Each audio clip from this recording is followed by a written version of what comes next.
Hello viewers, welcome to our channel. ఇవాళ మనతో పాటు ప్రముఖ ఆస్ట్రోన్యూమరాలజిస్ట్ అగ్నేష్ అమిత్రాజ్ గారు ఉన్నారు. సార్తో మాట్లాడదాం. సార్ నమస్తే. సార్ నమస్కారం అండి. 2025 కుంభరాశి వారికి బెటర్ రిజల్ట్స్ రావడానికి, సంవత్సరం అంతా చేసుకోవడానికి వీలుగా మంచి రెమెడీస్ తెలియజేయండి కుంభరాశి వారి కోసం. తప్పకుండా సార్.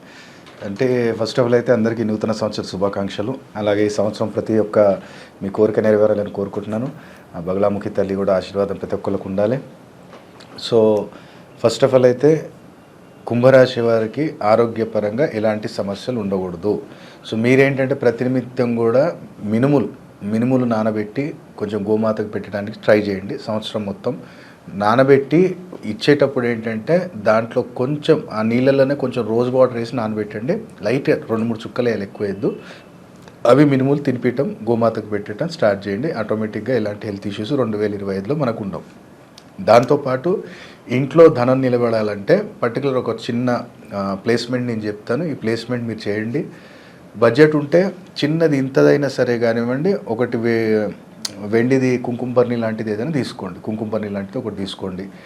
దాంట్లో ఏం చేయండి అంటే నీ మనసులోని కోరిక ఒక చిన్న భోజపత్రం తీసుకొని, ఒక 11 గురిగింజలు తీసుకొని, ఆ భోజపత్రం మీద ఫ్రైడే రోజు కానీ సండే రోజు కానీ దాని మీద రాసి మీ పేరు, నీ సంవత్సరం నువ్వు ఏం కోరుకుంటున్నావో ధనం సంబంధించి అది రాసేసి దాంట్లో పెట్టి, దాంట్లో నెయ్యి వేసి ఆ గురిగింజలు దాంట్లో పెట్టేయాలి. మూత పెట్టేసి దీన్ని ఏం చేయండి అంటే నార్త్ వెస్ట్ కార్నర్లో పెట్టండి, వాయువ్యమూలలో పెట్టండి.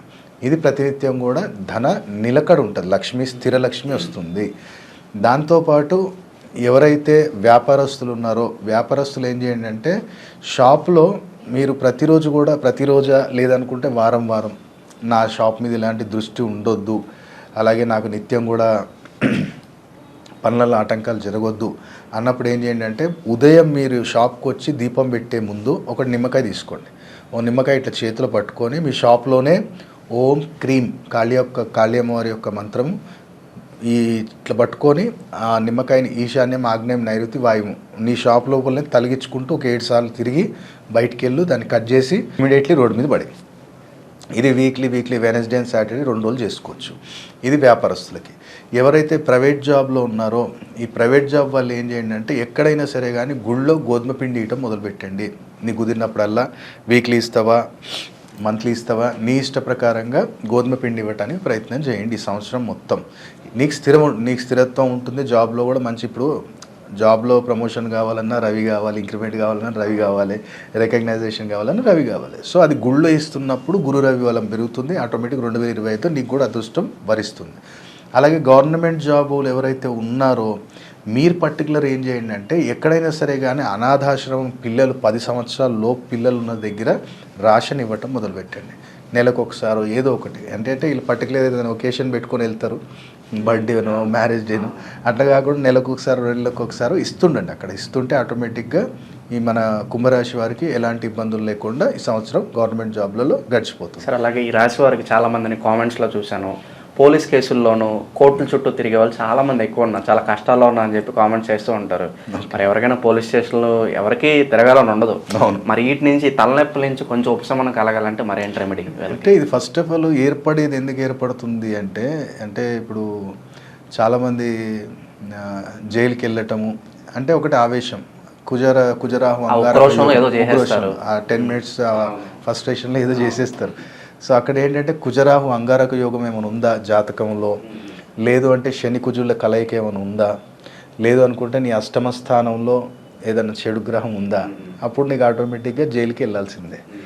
సో ఇక్కడ ఓకే కోర్టు కేసులు ఎక్కువ ఉన్నాయి, ఇట్లా మనం ఇబ్బంది అవుతుంది అంటే సింపుల్గా ఒకటే, నువ్వు ఏం చేయంటే ఎనీ గవర్నమెంట్ స్కూల్ కాకుండా ఎనీ గవర్నమెంట్ ఆఫీస్ అక్కడ నువ్వేం చేయాలంటే కొంచెం సోంపు తీసుకొని నీ పైనుంచి కిందాక ఒక 3 times ఇట్లా తీసినట్టు తీసి దాన్ని తీసుకెళ్ళి ఎనీ గవర్నమెంట్ ఆఫీసు ఎక్కడైనా చెట్టు ఉందా ఆ చెట్టు దగ్గర దాన్ని పెట్టేసాయి.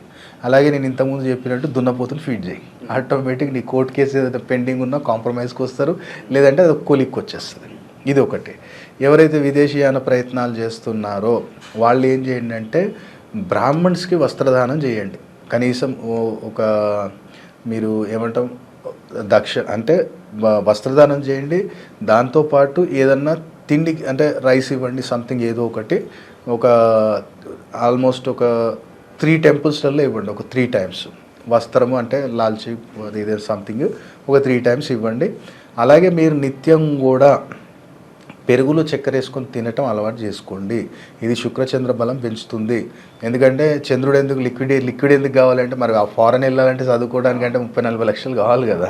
లేదంటే నేను ఏదైనా జాబ్కి వెళ్ళాలన్నా అక్కడ నాకు ఏదైనా వెళ్ళంగానే మనశ్శాంతిగా పని చేసుకునేది దొరకాలి కదా. సో అది ఇంపార్టెంట్. సో అలాగే ఎవరైతే వివాహానికి సంబంధించిన ఈ ఇబ్బందులు ఈ సంవత్సరం ఎట్టి పరిస్థితుల్లో వివాహం అయిపోవాలి అనుకున్న వాళ్ళు మాత్రం బాబా టెంపుల్ దగ్గర సూర్యాస్తమం అయిన తర్వాత, అక్కడ బాబా యొక్క హారతి అదంతా అయిన తర్వాత మీరు అక్కడ వైట్ చెన మంచిగా దాన్ని తాలింపు వేసుకొని, దాంతోపాటు కొంచెం కర్డ్ రైస్, ఈ రెండింటిని ప్రిపేర్ చేసుకొని కనీసం ఒక 7 థర్స్డేస్ సూర్యాస్తమం అయిన తర్వాత అక్కడ ఎక్కడైనా సరే కానీ బాబా టెంపుల్కి తీసుకెళ్ళి నైవేద్యం పెట్టు, భక్తులకు పంచు, నువ్వు తీసుకో. వేరే వాళ్ళు ఏదైనా తెచ్చిన ప్రసాదం ఉంటే నువ్వు తీసుకో. ఇది తప్పకుండా వైవాహిక జీవితం ఈ 2025లో కుంభరాశి వారికి మంచి అనుకూల పరిస్థితి తీసుకొస్తుంది. ఎంత సంపాదించినా ఏం మిగలట్లేదు, మిగలక మళ్ళీ ఏవో లోన్స్ తీసుకుంటారు, మళ్ళీ అవి కట్టలేక మళ్ళీ తీసుకుంటారు. ఈ సైకిల్ ఎలా రిపీట్ అవుతూ ఉంటుంది. మరి వాళ్ళు ఫైనాన్షియల్గా స్టేబుల్ అవడానికి ఏదైనా రెమెడీ సార్? ఇది అసలు ఎందుకు ఏర్పడుతుంది? ఫస్ట్ ఆఫ్ ఆల్ అయితే జాతకంలో కుజుడు మైనస్లో ఉన్నాడా, అప్పుడు ఆటోమేటిక్గా నీకు అప్పు చేయాలి అనే భావన పుడుతుంది. అలాగే నువ్వు అప్పు కట్టలేవు అంటే నీ సెకండ్ అలాగే 6th లార్డ్ మైనస్లో ఉన్నప్పుడు అది తీసుకుంటావు కానీ కట్టలేకపోతావు, అవమానాలు పడుతుంటావు. అది ఇక్కడికి తీసుకొచ్చు అక్కడ కట్టాలంటే మళ్ళీ ఇంకోటి దగ్గర అప్పు చేస్తావు. ఇట్లాంటి సైకిల్ నడుస్తుంటుంది. ఎవరు ఫోన్ చేస్తారు అది 6th లార్డ్ కానీ 8th లార్డ్ కానీ వచ్చి సెకండ్ కానీ 11th లార్డ్ తోటి కనెక్షన్ ఏర్పడిందా ఖచ్చితంగా ఇలాంటి ఇబ్బందులు ఉంటాయి. కాబట్టి ఇక్కడ వీళ్ళు ఏం చేయాలి అంటే ప్రతినిత్యం కూడా నువ్వు డబ్బు ఎప్పుడన్నా అప్పు కట్టాలి అంటే మంగళవారం కట్టు. ఎందుకంటే నేను ఒకటే చెప్తాను, మంగళవారం ఏంటి సార్, మంగళవారం ఎవరు డబ్బులు ఇవ్వద్దు అని చాలామంది అంటారు. ఎవరు తిక్కలోడా, నువ్వు అప్పు చేస్తున్నావే, నీకు కుజబలం లేదని అప్పు చేస్తున్నావు. సో కుజబలం పెంచుకో, మంగళవారం రోజు ఇవ్వు. తెచ్చుకునేది ఎప్పుడు కానీ బుధవారం రోజు తెచ్చుకో. చిట్టి తెస్తున్నావా, అప్పు తెస్తున్నావా, ఏదైనా సరే కానీ బుధవారం రోజు రిటర్న్ తెచ్చుకో. మంగళవారం ఇవ్వటం మొదలుపెట్టు. ఏదైనా డబ్బు నువ్వు తెచ్చుకోవాలి, బ్యాంక్లో నుంచి FD ఉంది తీసుకురావాలి, ఎట్లేదు నేను ఒక 2 లక్షలు చిట్టేసిన తీసుకురావాలి, పర్టికులర్ వెనస్డే తీసుకురా. దాంతోపాటు నిత్యం కూడా ఇంట్లో ఏం చేయాలి అంటే ఎక్కువ ఆనియన్స్ కానీ ఎక్కువ, ఇప్పుడు ఏమవుతుందంటే మిరపకాయలు 5 కేజీలు తీసుకొచ్చి పెట్టేస్తారు, 2 మిరపకాయలు. అది కూడా నీకు అప్పులు కావటానికి ఎక్కువ కావటానికి కారణం. అలాగే ఎక్కువ ఆనియన్స్ స్టోర్ చేసేస్తుంటారు, అది కూడా హెడ్ఏకే. ఎందుకంటే ఇది రాహు ప్రజెంటేషన్ ఆనియన్స్, ఏదైతే ఎండుమిరపకాయలు ఉన్నాయో అది కుజుడు. అందుకనే మనం ప్రత్యంగరి అమ్మవారికి చేసేటప్పుడు కానీ బగళాముఖి అమ్మవారికి చేసేటప్పుడు కానీ ఎండుమిరపకాయలు వాడతాం. సో ఈ స్టోరేజ్ అనేది తక్కువ చేయాలి, అన్నదమ్ములతో రిలేషన్ మంచిగా ఉంచుకోవాలి. ఇప్పుడు నాకు కుజుడు పోవాలి, నాకు అప్పులు అవుతున్నాయి సార్, పోయి దీపం పెడతాను అన్నతో వచ్చి లొల్లి పెట్టుకుంటా అంటే కాదు కదా. ఫస్ట్ ఆ కుజుడు ఎవరెవరిని రిప్రజెంట్ చేస్తాడు, వాళ్ళతో రిలేషన్ మంచిగా ఉంచుకో. అప్పుడు నీకు ఆటోమేటిక్గా అప్పు చేసే సిచ్యువేషన్ క్రియేట్ కాదు. అలాగే సరే, ఏదో ఒక కాలేజ్ ఫీజు కట్టాలి, ఏదో ఒక బిజినెస్ ట్రాన్సాక్షన్ చేయాలి, లేదా మనీ పరంగా ఏదన్నా ఎవరికైనా ఇవ్వాల్సింది ఉందనుకోండి, అది కూడా మంగళవారం చేస్తేనే బెటర్ అంటారు. బెటర్ కట్టడం, అప్పు కట్టడం కానీ లేదా అక్కడ ఏదైనా ఫీజు ఇవ్వటం కానీ ట్యూస్డే రోజు చేసుకున్నట్టయితే చాలా బాగా కలిసి వస్తుంది. ఇప్పుడు ఎగ్జాంపుల్ ఇప్పుడు మీకే చెప్పుండొచ్చు, మణికంట మంగళవారం రోజు కటింగ్ చేపియరా బాబు అని చెప్పుంటారు. రీజన్ ఏమో తెలుసా దానికి? దరిద్రం అంటారు, అంతకుమించి ఇంకేం తెలియదు. ఫాలో అవుతున్నాం అంతే. కానీ దాని బిహైండ్ ఏంటిది, దాంట్లో ఉన్న సైంటిఫిక్ రీజన్ ఏంటి అంటే మంగళవారానికి అధిపతి కుజుడు. అలాగే మన ఎంటికలు ఏదైతే బ్లాక్ ఎంటికలు ఏది ఉన్నాయో అన్ని శని. ఇదేమవుతుందంటే శని కుజుడు, ఒక ఆయన వాయుతత్వం శని, ఆయన అగ్నితత్వం. సో అగ్నివాయు కలిసినప్పుడు ఏమవుతుంది, రక్తస్రవణం జరుగుతుంది. అందుకని ఆ రోజు చేసుకున్నట్టయితే మంగళవారం రోజు ముస్లిం చేసుకుంటారు. అందుకని యాక్సిడెంట్స్ ఎక్కువ కావటం, డైవోర్సెస్ ఎక్కువ కావటం, ఇమీడియట్ ఉన్నట్టుండే సడన్ హెల్త్ ఇష్యూస్ రావటం, లేదా ఎదుటి వ్యక్తిని చంపేయాలన్నంత కోపం రావటం, అదంతా ఎందుకు జరుగుతుందంటే మంగళవారం రోజు కటింగ్. అంటే నెగిటివ్ కుజుడు నెగిటివ్ శని యాక్టివేట్ అయిపోతారు. అందుకనే మంగళవారం రోజు చేపియొద్దు అంటారు, గోర్లు తీయొద్దు అంటారు. గోర్లు ఏంటిది, కేతు. సో కేతు తీయడం వల్ల అన్ఎక్స్పెక్టెడ్ డిజీజ్ వస్తాయి, స్కిన్ ఇన్ఫెక్షన్స్ వస్తాయి, ఫుడ్ పాయిజనింగ్ అవుతుంది. ఇవన్నీ కూడా సైంటిఫిక్ రీజన్స్ ఉన్నాయి, కానీ మనమేం పట్టించుకోం. కాబట్టి ప్రతిదీ కూడా రెమెడీ ఉంది, దానికి సంబంధించిన ఎక్స్ప్లెనేషన్ అమిత్ రాజ్ దగ్గర ఆల్వేస్ ఉంటుంది. వాళ్ళు ఎవరు వచ్చి అడిగినా మనల్ని కామెంట్ చేసినా అది నేను ఒకటే అనుకుంటా. పాపం ఏంటంటే ఇప్పుడు ఒకరిని కొడితేనే మనం బాధ పెట్టినట్టు కాదు, నువ్వు ఒక కామెంట్ రాసినావా, ఒక సెటైర్ వాడి మీద వేసావా, నువ్వైతే నీ దరిద్రానికి నీ గురుకేతును నువ్వు నీచంలో పంపించుకుంటున్నావు. నువ్వు నాకు ఆశీర్వాదం ఇస్తున్నావు, నా గురుబలాన్ని పెంచుతున్నావు. ఎందుకంటే నా సహనాన్ని పెంచుకుంటున్నా కదా, నేను రియాక్ట్ అవుతలే. నువ్వు ఎంతనం ఉత్తుకురవే నాకేందని నేను ఉంటున్నా. సో నా జూపిటర్ని నేను స్ట్రాంగ్ చేసుకుంటున్నా. ఎవడైతే దానికి రియాక్ట్ అయిపోయి అది ఇది అరుస్తాడో వాడి యొక్క గురువు రవి ఇద్దరు కూడా నీచంలోకి వెళ్తారు. అందుకని మనం సైలెంట్గా ఉండాలి. ఎవడేమనుకుంటే అరే ఏనుగు పోతుంటే కుక్కలు మురుగుతాయి అంటారు కదా, అంతేలాగా ఉండాలి మనం. అలాగే సరే, ఈ కుంభరాశి వాళ్ళు ప్రొఫెషనల్ పరంగా దాటాను. ఇప్పుడు సినిమా వాళ్ళు ఉంటారు, రాజకీయం వాళ్ళు ఉంటారు. సో వాళ్ళల్లో వాళ్ళు కొంత గుర్తింపు కష్టపడుతూ ఉంటారు, ఒక ఫేమ్ కావాల్సి ఉంటుంది వాళ్ళకి. మరి అటువంటి వారికి ఏంటి సార్ రెమెడీస్? ఫేమ్ అంటే ఒకటే ఇక్కడ ఇప్పుడు నైట్ మీరు చాలామంది ఇప్పుడు యూట్యూబ్లో కానీ దేంట్లో కానీ చూసినట్టయితే నైట్ ఫేమ్ వస్తుందా? ఎట్లా వస్తుంది? కొంతమంది ఏదో ఒక వీడియో పాపులర్ అయిపోయి వైరల్ అయ్యి అలాగ వస్తుంది. కానీ మళ్ళీ ఎట్లా పడుతున్నారు? అది నిలబెట్టుకోవాలి. ఎందుకంటే వాళ్ళకి నైట్ ఫేమ్ వచ్చినా నైట్ మనీ వచ్చినా వాళ్ళకి అర్థం కాదు ఏం చేయాలి. కాబట్టి వాళ్ళ రాహుని నెగిటివ్లోకి తీసుకెళ్ళిపోతారు. వాళ్ళ రాహుని నెగిటివ్లోకి తీసుకెళ్తారు. ఎందుకంటే ఇప్పుడు ఇండస్ట్రీ వాళ్ళకైనా యూట్యూబర్స్కైనా సరే కానీ పొలిటీషియన్స్కి కానీ ఎవరికైనా సరే కానీ రాహు చాలా స్ట్రాంగ్ ఉండాలి. ఎందుకంటే ఇప్పుడు సినిమా వాళ్ళకి ఏంటిది, ఒక డైలాగు. ఇప్పుడు బాలయ్య గారు ఉన్నారు, ఆయన ఒక డైలాగ్ స్టార్ట్ చేసి టకటక అట్లా సినిమాలు అయిపోతుంది. అది మెమరీ పవర్. మెమరీ ఏంటంటే బుద్ధి కారకుడు బుధుడు, అది వేరు. నువ్వు ఎట్లా బిహేవ్ చేస్తావు బుద్ధిని అనేది నీకు తెలుపుతుంది. కానీ దీన్ని నేను గ్రాప్ చేసుకొని కొన్ని సంవత్సరాలు అయిపోయినా బాలయ్య గారిని ఆయన డైలాగ్ అడిగితే ఇప్పుడు చెప్తారు, బికాజ్ ఆఫ్ రాహు. అలాగే పొలిటీషియన్ ఏంది, ఇప్పుడు నేను అప్పుడు వాగ్దానం చేసినా ఇప్పుడు చేయలే, మర్చిపోరా పోయి ఇంకో దాంట్లో ఎట్లా దింపుతాం వీళ్ళని, ఇప్పుడు డైవర్షన్స్ ఇమీడియట్లీ. అది చేసేది కూడా రాహు. సో రాహు కావాలి. ఇండస్ట్రీ వాళ్ళకి రాహు కావాలి. అలాగే మనకు యూట్యూబర్స్ ఉన్నారు, యూట్యూబర్స్లో కూడా అదే కదా, రెగ్యులర్ కంటెంట్ వేస్తే ఎవడు చూస్తాడు? పబ్లిక్ థాట్ని మనం రీడ్ చేసి ఆ పబ్లిక్ తగ్గట్టు మనం వేసేది రాహు. సో ఇక్కడ నువ్వు ఇక్కడ ఏం చేయాలి, ఇండస్ట్రీ వాళ్ళు కానీ ఎవరు కానీ ఏం చేయాలి అంటే, మానసిక వికలాంగులు ఎక్కడైతే ఉన్నారో వాళ్ళకి సేవ చేయి. నీ ఇంట్లో మేడ్ ఉందా, నీ ఇంట్లో పని మనిషి ఉందా, ఆ పని మనిషికి ఎప్పుడో అప్పుడు బట్టలు ఇప్పిస్తుండు, డబ్బులు ఇస్తుండు, వాళ్ళని మర్యాదగా చూడు. అప్పుడు నీ ఆటోమేటిక్ నీ రాహు పాజిటివ్లో ఉంటాడు. ఎలాంటి success, name, fame long term ఇచ్చేటట్టు ఉంటాడు. ఇప్పుడు చిరంజీవి గారు చూడండి, చిరంజీవి గారిని ఎవరైనా అనేటట్టు ఉందా? ఎంతమంది వచ్చినా పోయినా రజనీకాంత్ గారు, చిరంజీవి గారు. ఇప్పుడు నెక్స్ట్ వచ్చేది కూడా నాని గారు. నెక్స్ట్ నేను చెప్పేది స్టేబుల్గా ఉంటాడు నాని, ఒక రేంజ్కి వెళ్తాడు. ఇప్పుడు చాలామంది ఇప్పుడు కొత్త వచ్చారు కదా, ఈ 2025లో చూడండి ఎన్ని కేసులలో ఇరుక్కుంటారు. కొత్త ఈ మధ్యలో వచ్చి 1-2 హిట్. దుకాణం చదువుకోవాలి, కృష్ణ జన్మస్థానానికి కూడా వెళ్ళాల్సి వస్తుంది. ఇండస్ట్రీలో చాలా ఉంటాయి. ఎందుకంటే కొన్ని నేను చెప్పా, ఇప్పుడు నా దగ్గర కూడా కొంతమంది వస్తారు, directors, producers, actors, side actors అందరూ వస్తారు. అది మనం ఎక్కడ రివీల్ చేయం. ఏంటంటే వాళ్ళు వచ్చినప్పుడు ఏదో ఫోటో దిగి వెళ్ళిపోతాం. ప్రైవసీ వాళ్ళు వస్తారు, చెప్తారు గురుగారు ఈరోజు నేను వస్తున్నాను, ఈ టైం కల్లా వస్తాను, ఇక వెయిటింగ్ లేకుండా చూడండి అంటే టక్కున వస్తారు, చూపించుకుంటారు. ఎందుకంటే నాది ఇంట్లోనే ఆఫీసు. ఇప్పుడు నన్ను కూడా అంటారు, ఫస్ట్ రాగానే ఇట్లా చూస్తుంటారు, ఇంట్లోకి రాగానే, నా ఆఫీస్లోకి రాగానే. ఎందుకు నాకు ఇప్పుడు నేను వేయాలి అనుకుంటే ₹1,00,000 టేబుల్ కూడా వేయగలుగుతా.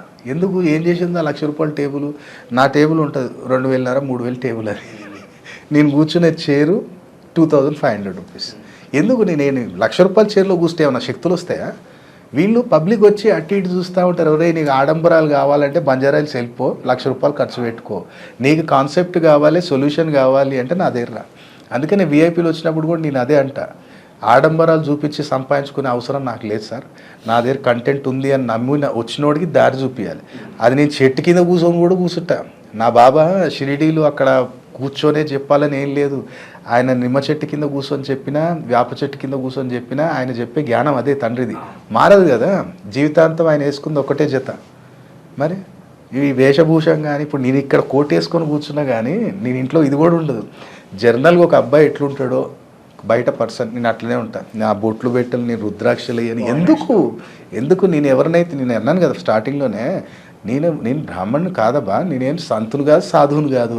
నేను జనరల్ ఒక అబ్బాయిని, ఒక మ్యారీడ్ పర్సన్ని, సబ్జెక్ట్ నేర్చుకున్నా, చెప్తున్నా. నీకు ఇష్టమైతే నచ్చితే రా, నీకు ఆడంబరాలు కావాలి, డెకరేషన్లు కావాలి, షోరూమ్లు కావాలంటే అవి నా దగ్గర లేవు సార్. నా దగ్గర సబ్జెక్ట్ ఉంది, సొల్యూషన్ ఉంది. సో వాళ్ళు ఎవరు వచ్చినా, ఎమ్మెల్యే ఎంపీలు కూడా వచ్చినా సరే కానీ వాళ్ళు నా వీడియోలలో వాళ్ళకి అర్థమవుతుంది. అందుకని సైలెంట్గా వస్తారు, కూర్చుంటారు, డేట్ ఆఫ్ బర్త్ టైం ఇస్తారు, ఆ గురుగారు చెప్పండి నెక్స్ట్ ఏంటి అంతే అని చెప్పి పంపించేయటం. సో మన దగ్గర కాన్సెప్ట్ అంతే. ఎందుకంటే మణిగారు బంజారాల్స్లో నేను పెడితే ₹1,00,000 రెంట్ కట్టాలి. నేను తీసుకునే ₹2,000 ఫీజు మీరు commercial 10,000 అవును చేయాలి, చేయాలి. 10,000 చేయాలి. 5,000 ఇచ్చే రింగ్ 20,000 చేయాలి. అది నాకు ఇష్టం లేదు. అందుకనే బడంగపేట ఎల్బినా నుంచి 15 మినిట్స్, నేను ఉండేది బడంగపేట, 15 మినిట్స్ నా ఇంట్లోనే ఉంది. ఒక ఎంప్లాయీ, నాకు డ్రైవర్ ఉంటాడు, ఒక అసిస్టెంట్ లేడీ, ఒక అసిస్టెంట్ ఉంటుంది, మా మేడం చూసుకుంటారు, ముగ్గురే. నాకు 10 మంది కూడా నాకేం అవసరం భయ్. 10 మందిని పెడితే వాళ్ళ శాలరీ కూడా నీ జోబులోకి వెళ్ళి తీయాలి, నా జోబులోకి వెళ్ళి ఎంత ఇస్తాను నేను? బిజినెస్ పర్సన్స్ అందరు ఇప్పుడు బంజారాహిల్స్లో జెమ్స్ ఉన్నాయి, వేరే దగ్గర జెమ్స్ ఉన్నాయి, లక్షలు రెంట్స్ ఏడికెళ్ళి కడుతున్నారు వాళ్ళు, ఏడికెళ్ళి వస్తున్నాయి. 10 మంది ఎంప్లాయీస్ ఉన్నారు, వాళ్ళ డబ్బులు ఏడికెళ్ళి తీస్తున్నావు? నీ జోబులోకి వెళ్ళి తీస్తున్నావు, నీకు అర్థమైతే లేదు. నా దగ్గర ఆడంబరాలు ఉండవు. రా సింపుల్గా ఒక టైమింగ్ 1/2 అవర్ ఖచ్చితంగా ఇస్తా, నీకు క్లారిటీగా ఎక్స్ప్లెనేషన్ ఇస్తాను, నీకు రెమెడీస్ చెప్తాను, ఆ రెమెడీస్ కూడా ఎందుకు చేస్తున్నావు, రత్నం వేసుకున్నావు, అది వేసుకోవటం వల్ల ఏం బెనిఫిట్స్ వస్తాయి, ఎలాంటి ప్రికాషన్స్ తీసుకోవాలి, ఇవన్నీ కూడా ఎక్స్ప్లెయిన్ చేసి వాళ్ళకి ఇవ్వటం జరుగుతుంది. ఇంకోటి మీరు అన్నారు కదా, కుంభరాశి వాళ్ళకి మంచిది ఒకటి రామబాణం లాంటిది ఒకటి ఇచ్చిపోదాం. ఏంటంటే ఏ పని కానీ, నా జాబా, ఏ పని అయినా, ఏదైనా ఇంపార్టెంట్ పని నాకు ఈ 2025లో కంప్లీట్ కావాలి అనుకుంటే నువ్వు కనీసం ఇది ఒక 7 శనివారాలు చేయాలి. ఏం చేయాలంటే శనివారం రోజు ఖచ్చితంగా బ్రహ్మముహూర్తంలో లేవాలి. నైట్ పనుకునేటప్పుడు ఏం చేయాలంటే కొన్ని రైస్ పేపర్లో పెట్టుకొని తల కింద పెట్టుకో, అది ఆలోచించు, ఏదైతే పని అనుకుంటున్నావో ఆ పని జరగాలి అని చెప్పి ఆలోచించి ఆ పిల్లో కింద అది పెట్టుకో, రైస్ పెట్టుకో. మార్నింగ్ లేచి స్నానం చేసుకొని డైరెక్ట్ అవి తీసుకొని ఎక్కడైతే దగ్గరలో శ్మశాన వాటిక ఉందో దాంట్లో బయటికి వెళ్ళి జల్లేసాయి, జయ మహాకాళి జయ కాల్భైరవ్, జయ మహాకాళి జయ కాల్భైరవ్ అనేసి, తండ్రి స్వీకరించు నా కార్యాన్ని ఈ 2025లో చెయ్యి అని చెప్పి ఒక 7 సాటర్డేస్ చెయ్యి. అది ఎంత అద్భుతమైన పరిహారం అంటే, ఎందుకంటే శ్మశాన వాటిక ద్వారపాలకుడు కాలభైరవుడు, అమ్మ లోపల అధిష్టాన దేవత ఎవరంటే మహాకాళి. సో వీళ్ళిద్దరు కలియుగంలో ఏ పని చేయాలన్నా వీళ్ళకి నువ్వు సుపారీ ఇచ్చినట్టు అనమాట, ఈ పని చేయమ్మా. సో 7 వీక్స్ చేసి చూడు, తప్పకుండా కుంభరాశి వాళ్ళకి ఆ పని జరుగుతుంది, దాంట్లో సక్సెస్ ఉంటుంది. స్క్రీన్ మీద చూస్తుంది, ఇది ధనరక్ష యంత్రము. ఇది మనం ఇంట్లో పెట్టుకోవాలి. ఇది కాళమణి మీద మనం నిర్మించాం. ఇది టోటల్ కూడా మంత్రోపచారణం దీని మీద నిర్మించడం జరిగింది. ఇది ఏంటంటే నార్త్ ఇండియన్స్, మన మిత్రులు ఉత్తరాఖండ్ నుంచి మనకి ప్రత్యేకంగా చేపించి ప్రిపేర్ చేసి ఇచ్చింది మనకి. అంటే మనం చెప్తే వాళ్ళు ప్రిపేర్ చేయించారు ఇది ఈ పద్ధతిలో. సో ఇది మన దగ్గర ఉంచుకోవాలి. చిన్నది, ఇది బుధమణి అంటాము. ఈ బుధమణి అనేది మన దగ్గర ఉండాలి. ఈ కాళమణి అనేది మాత్రం ఇంట్లో పెట్టుకోవాలి. ఈ బాక్స్ తోటి వస్తుంది మీకు ఇట్లా, ఈ బాక్స్ అనేది ఇట్లా క్లోజ్ అయిపోతుంది. ఇంట్లో ఏంటంటే మీకు వచ్చినప్పుడు ఇట్లా పెట్టుకోండి, ఈ బాక్స్ ఇట్లా పక్కకు పెట్టుకోండి, లేదా దీని కింద పెట్టుకున్నా పర్లేదు. సో దీనికి ఎలా ఆరాధన చేయాలి ఏంటిది అనేది మీకు వాయిస్ మెసేజ్ వస్తుంది. మీరు బుక్ చేసుకోవాలి అంటే స్క్రీన్ మీద కనపడుతున్న నెంబర్స్ కాల్ చేసి బుక్ చేయండి. లిమిటెడ్ స్టాకే ఉంది, మళ్ళీ మనం స్టాక్ ముందు కూడా తీసుకురావడానికి ప్రయత్నం చేద్దాం. కానీ 100% 2025లో ఈ వస్తువు మీ దగ్గర ఉంది అంటే అదృష్టం మీకు తోడవుతుంది, ఆ ధనాకర్షణ కలుగుతుంది, ధనరక్ష కూడా కలుగుతుంది. కాబట్టి వెంటనే కమర్షియల్గా కాదు, ఇది అన్ని రాసుల వారికి అదృష్టం తోడు చేయాలనే ఈ యొక్క కాన్సెప్ట్ తీసుకొచ్చాం. నేను చెప్పాను కదా, దీని కాస్ట్ కూడా పెద్ద ఏం లేదు, జస్ట్ ₹3,200 మాత్రమే దీని కాస్ట్. ఇదంతా చేసుకోవడానికి వీలుగా కుంభరాశి వారికి మంచి రెమెడీస్